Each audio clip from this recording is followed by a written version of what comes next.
ওনাদের বালু উত্তোলন করে যাচ্ছেন।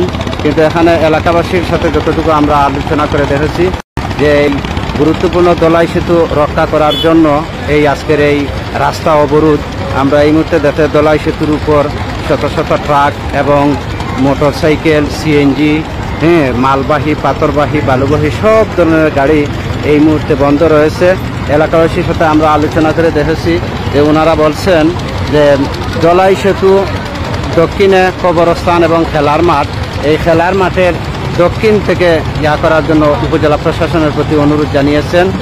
দোলাই ব্রিজ, তারপরে লগিয়ে কলাবাড়ি সরকারি গুরুস্থান, তারপরে কলাবাড়ি সরকারি মাঠ, যে মাঠটা আমরা সেনাবাহিনীর মাধ্যমে 5 আগস্ট পরবর্তীতে উদ্ধার করছি, সেই মাঠটা ধ্বংস হয়ে যাব।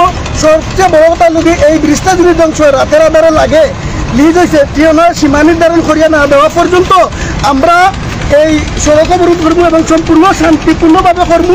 কোনো ধরনের কোনো যা ঝামেলা হইতো না। আমি সবার আমরা শান্তিপূর্ণভাবে অবরোধটা করি, আর ও কারণে যাতে আমরা ফুটপাড়ের মানুষ ভবিষ্যতে চলাফেরা করতাম, এই দুপাড়ার সংযোগস্থলটা রক্ষা হইতো। এখানে আমরা প্রশাসনে আমরা ইউনের লগে যোগাযোগ করছি, কালকে ইউনেও করছেন ডিসির লগে যোগাযোগ করতাম। তাই আমরা উপজেলার অভিভাবক হইয়া আপনারা বার্তানে দিয়া ডিসিরে, আমরা তো ইউনেরও চিনি, আমরা ডিসিরে চিনি না। আমরা আর উপজেলার অভিভাবক যদি ইউনও ইয়া তখন তাই সীমা নির্ধারণ ব্যতীত তাই কিনা এই স্টিল বডি বা তারা লিজ নিছে, লিজ কিন্তু এলাকার থাকা লিজ তাই সীমা নির্ধারণ ব্যতীত তাই এখানে লাগাইবার দিলে এর জবাব ইউনও দিতে হইব। এটা লগে আমরা দুবারের মরহুম অর্থমন্ত্রী এম সাইফুর রহমানে আমরা দুবারের কষ্ট লাগাব লাগে এই ব্রিজ করিয়া দিছেন।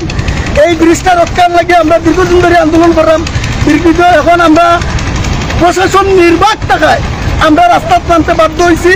আমরা কথায় লগে কেন আমরা কোনো ত্রাস হইতাম না, এরাও আমরা এলাকার মানুষ, আমরার কথায় লগে আমরা এলাকার মানুষের পেশা দিয়ে কোনো প্রশাসনের যোগ করতে পারতো না। আমরার কথায় লগে যতক্ষণ বলতে কেন ফোর্স হইতে হইব, টহল বাহিনী থাকতে হইব। খোলাবাড়ি এই কোম্পানিগঞ্জ দোলাই ব্রিজ সিলেট বিভাগের দ্বিতীয় বৃহত্তম ব্রিজ, এই দোলাই ব্রিজ সিলেট আগে প্রথম আছিল, এখন এই 2 বছর আগে মনে হয় আর একটা ব্রিজ হয়েছে, যে কারণে এটা দ্বিতীয় বৃহত্তম ব্রিজ। এই ব্রিজটা রক্ষার লাগে আমরা যতটুকু করার লাগে করবো, প্রয়োজনে আমরা রাস্তা তুটবো, আমরা পরিশ্রমী গাড়ি যাক, কিন্তু আমরা ব্রিজ রক্ষা করবো। সেই ব্রিজটা ধ্বংস হয়ে যেতে পারে, তার জন্য তারা এখানে বক্তব্য দিয়েছিল, তাদের সাথে কথা হয়েছে। তারা বলছে যে ইউনো মহোদয়ের কাছে গেছিল, তারা ইউনো মহোদয় বলছে যে সেটা আমার বিষয় নয়, সেটা ডিসির বিষয়, সে ডিসির সাথে আপনারা যোগাযোগ করেন। একজন কর্তা ব্যক্তি যদি সে এই কথা বলে যে ডিসির সাথে যোগাযোগ করেন, তাহলে এই উপজেলা প্রশাসনের কর্তা ব্যক্তি হিসেবে উনি এখানে থাকার কোনো প্রয়োজন মনে করি না আমরা। বিশেষ করে আমরা মনে করি না কর্তা ব্যক্তি উনি এখানে উপস্থিত থেকে এদের ধ্বংসলীলা তৈরি হোক। আমরা মনে করি ওই সব জনসাধারণ মনে করে যে এই ধ্বংসলীলার মূল কারিগর হিসেবে কোম্পানিগঞ্জ উপজেলা ইউনো মহোদয়।